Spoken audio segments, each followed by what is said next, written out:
여러분 안녕하세요. 저는 서울 은평구 응암동에서 평화 부동산을 운영하고 있는 공인중개사 유경상입니다.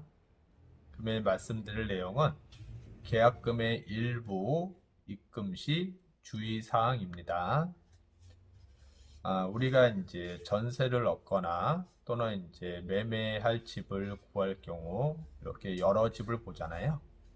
그 중에서 본인 마음에 드는 집이 있어서 이제 계약을 하려고 하는데 임대인이나 매도인이 이제 통상 계약 시점에 시간이 안 되는 경우가 많지요. 또는 이제 임대인이나 매도인이 지방에 거주하시는 분도 계시고 또는 서울에 거주하신다고 하더라도 그 지역과는 좀 먼 곳에 계실 수도 있고요. 또는 이제 일이 생겨서 뭐 오실 수 없는 경우도 있고 또는 해외에 나가실 수도 있고 그렇죠. 그래서 전세를 얻건 또는 이제 매수를 하건 이렇게 여러 집을 보고 마음에 드는 집이 있다. 근데 이제 계약을 하려고 하는데 계약을 바로 할 수가 없다. 그러면 통상적으로 계약금의 일부만 일단 입금을 하는 경우가 통상 많습니다. 일단 여기 매매라고 가정을 해보고 생각을 한다면은 그 매매가가 만약에 3억이다. 그리고 그러면 계약금이 통상 10%, 그러면 3천만 원이죠. 그러니까 여기서 이제 계약금이라고 하는 것은 통상적으로 이제 계약금은 한 10%, 중도금 40%, 나머지 이제 잔금으로 이제 이렇게 가는데요. 이거는 이제 통상적으로 그렇게 한다는 거고요. 이게 딱 규정된 건 없습니다.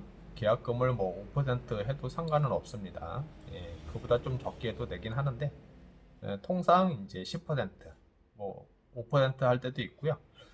전세자금 대출 받을 때는 은행에서 이제 계약금으로 인정해 주는 게 5%입니다. 5% 이상. 그래서 5%만 들어가도 이것은 이제 계약금으로 봐줍니다.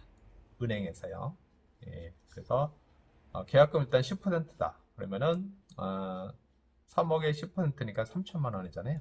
그 3천만 원 중에서 일부, 계약금의 일부, 그래서 뭐 200만 원이든 500만 원이든 이렇게 이제 입금할 수가 있고요. 일단 200만 원이라고 치면요. 그러면은 어떻게 하면 좋을까요?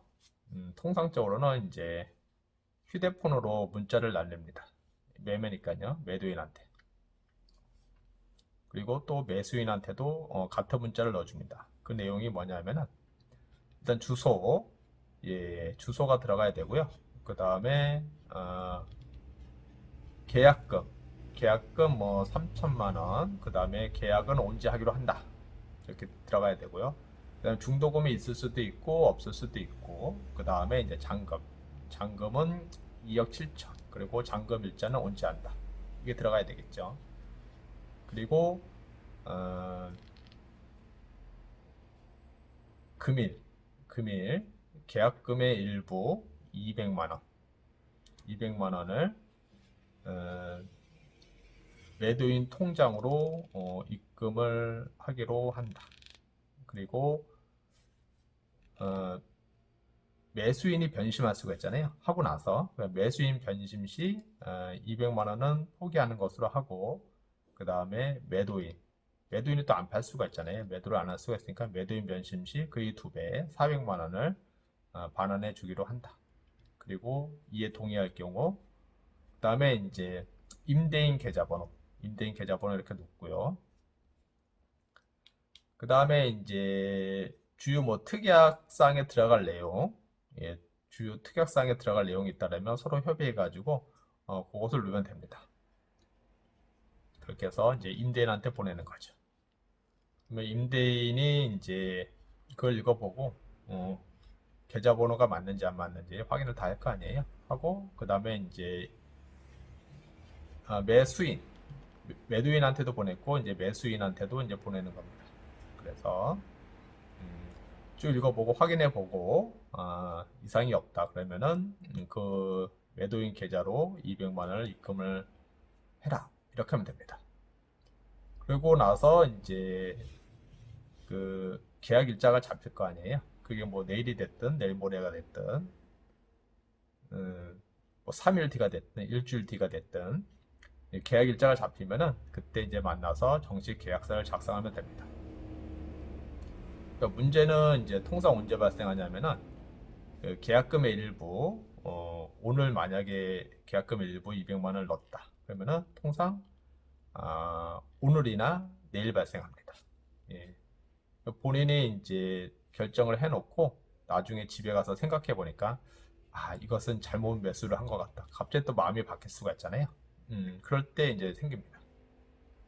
그래서 이제 그런 것을 방지하기 위해서 이제 이렇게 문자로 확실한 근거를 남기는 거죠. 이것을 안 남겼을 경우에는 어떻게 될까요? 예, 그 이제 막상 이제 계약서를 작성하는 일자가 다가오는데 매수인이 매수를 안 하겠다고 입금해준 200만 원 돌려주겠다고. 그러면 어떻게 될까요, 매도인은? 그런 게 어딨냐고. 안 돌려주려고 하는 분들이 통상 많지요. 그래서 이제 그게 종종 시비거리가 됩니다. 그래서 그런 시비거리를 사전에 차단하기 위해서 이런 것을 정확히 해놔야 됩니다. 그래서 매수인이 변심 시에는 계약금의 일부 입금했던 거를 포기한다. 예, 포기한다. 예, 정확하게 말씀을 드려야 되고요.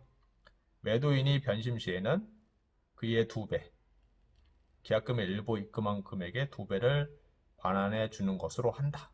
이렇게 하고 정확하게 이제 문자로 남겨야 되겠죠. 그게 이제 근거 자료가 되는 거죠. 그래야 이제 하고 나서 이제 딴소리를 안 하는 거죠.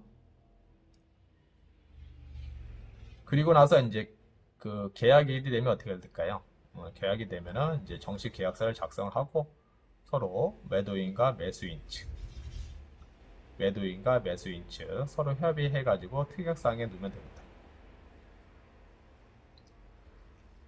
이것은 이제 정식 계약서를 작성하기 전까지의 내용입니다. 그럼 이런 경우는 어떻게 될까요? 그 정식 계약서를 작성함에 있어가지고 이제 특약사항에 이제 들어갈 내용들이 쭉 있잖아요. 그때 이제 서로 의견 일치가 안 된다. 그럴 경우는 어떻게 될까요? 예. 그럴 경우에는 지금까지 뭐 그런 경우는 없었으나 만약에 그렇게 된다면은 이것은 이제 정식 계약서를 작성함에 있어가지고 서로 매도인과 매수인 간에 뭐 협의돼야 될 사항이 의견이 안 맞다. 그러면은 계약금의 일부 받은 거를 반환을 해주고 계약을 해지하면 되겠죠. 문제는 이제 정식 계약서를 작성하기 전에 통상 이제 이런 일이 발생을 한다는 겁니다. 그래서 서로 간 매도인도 그렇고 매수인도 그렇고 만약에 전세다 그러면은 임대인도 그렇고 임차인도 그렇고 그래서 그것을 정확하게 해야 됩니다. 이제 일부 이제 계약금의 일부를 포기하는 경우가 있잖아요. 그거는 이제 조금 억울할 수도 있긴 한데 그 이유는 보면은요. 그것을 이제 계약금의 일부를 입금을 함으로써 그 집을 다른 사람에게 보여줄 수가 없잖아요. 그럼 매도인 입장 또는 이제 전세라고 했을 때 임대인 입장에서는 그 계약금의 일부를 받음으로써 다른 사람에게 보여줄 기회를 잃지요. 그리고 또 다른 사람하고 계약할 수 있는 기회가 없어져 버리는 거잖아요. 그런 기회비용 차원에서 그것을 계약금의 일부를 그분이 포기를 했을 때 받는 거죠. 예, 그래서 매도인도 그렇고 매수인도 그렇고 임대인도 그렇고 임차인도 그렇고 예, 이것을 중개하는 기업 공인 중에서도 그렇고 이것을 분명히 할 필요가 있습니다. 그래야 나중에 이 변심에 따른 서로 이제 골치 아픈 그런 문제가 발생할 여지를 사전에 차단하는 거죠. 예, 오늘은 여기까지고요. 본 내용이 조금이라도 도움이 되셨다고 하시면은 구독 버튼 제 얼굴 나와 있는 거 꼭 눌러주시면 감사하겠습니다. 네, 다음에 또 뵙도록 하겠습니다.